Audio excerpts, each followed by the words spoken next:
if you take risk, like I've said before, when you think about the way we define risk as a person or an entity with a purpose. And the reason why you have to look at risk in that sense is that if you take a person or an entity, or you take an entity or a business or an organization, without people in there, there won't be risk. So people create entities or organizations or businesses, and you want to look at the whole risk, and what I like to say is that if with that definition that risk is a person or an entity with a purpose, I always like to say risk is equals to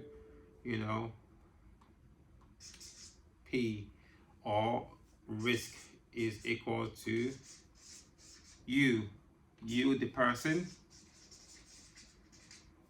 or you the entity. And the entity there can be any organization, company, business,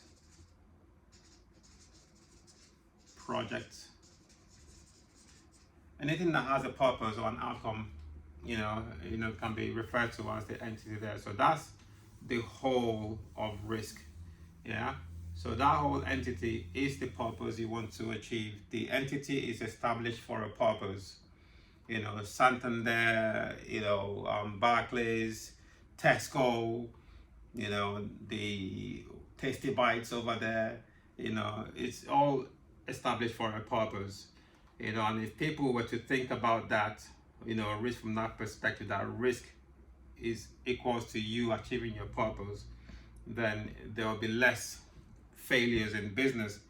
Now, to break it down a bit more, there are two components of risk, two main components of risk you need to understand. Yeah, and those two components are, one is risk exploitation,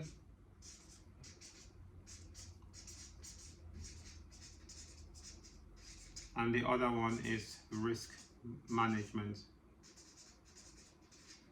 And this is very important. So first of all, you want to understand risk here, that risk is equals to you. Risk is defined as a person or an entity with a purpose. There is a purpose to risk, and the purpose to risk is about achieving your purpose, whatever that's been defined to be. And what I like to say is that the whole of risk is equals to 100%. Yeah, and then risk exploitation and risk management is a fraction of that, but they all work together dynamically. So there's a dynamic relationship here between risk exploitation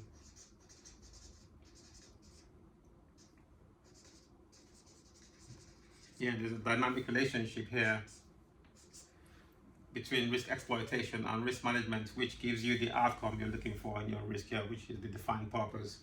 Now that is important. Now, within these two components of risk, it's further broken down into, let me explain these two first of all. So risk exploitation is the upside of risk. Upside of risk means that this is what gives you the output in your purpose. So under risk exploitation, you have variance. You have two variants: opportunities and benefits.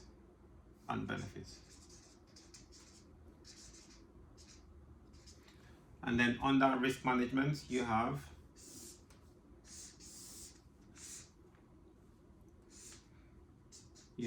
threats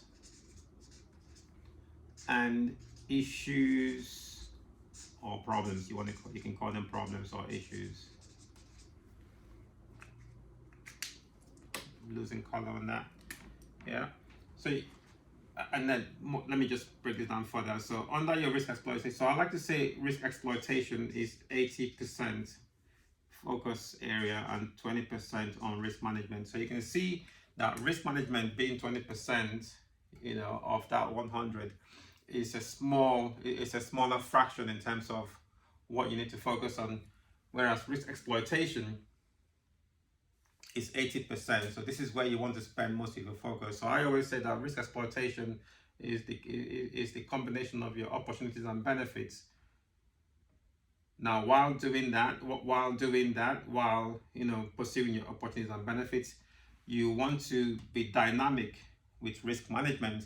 I always like to say that risk management is your ring fence. So with risk management, you are ring fencing. Ring fencing is about protecting your return on investment, or your investments, or your opportunities. What gives you the output you're looking for, the benefits. Yeah. So if you do that dynamically, then you have a higher success ratio of achieving your purpose that's been defined here. So remember, risk is all these are factors that determines the output you get in the defined purpose at the top. And that's why I always say to people and businesses, the first thing you want to start with is defining your purpose, because risk is directly related to purpose. If you don't have a defined purpose, then you're going to be going around in circles. And that's why businesses fail. Most businesses fail because they don't align risk with their purpose. Yeah. So risk exploitation is the most important part of risk. And when we talk to clients, when we talk to businesses, we are helping them to identify opportunities and convert those opportunities to benefits. While doing that, so everything has to happen in a synchronized manner, just like you have synchronized swimmers, because you're not going to be in isolation of your risk management activities. You want to have activities in place to prevent these threats from happening.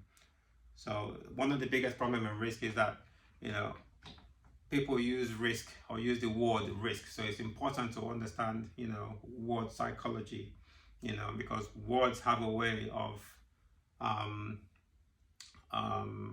what's the word I'm looking for? Words have a way of making you act. So the words you use, has an impact on the actions you take. So if you use risk, if you're saying risk and you're meaning threat, you are creating a problem. What problem do you think is being created? So if you're using the word risk and then you are referring to threats, what problem do you think it's creating? It can be internal threats and external threats also. Yes, but when you're instead of using, so I'm talking about word psychology here, word play here in terms of the use of words. So in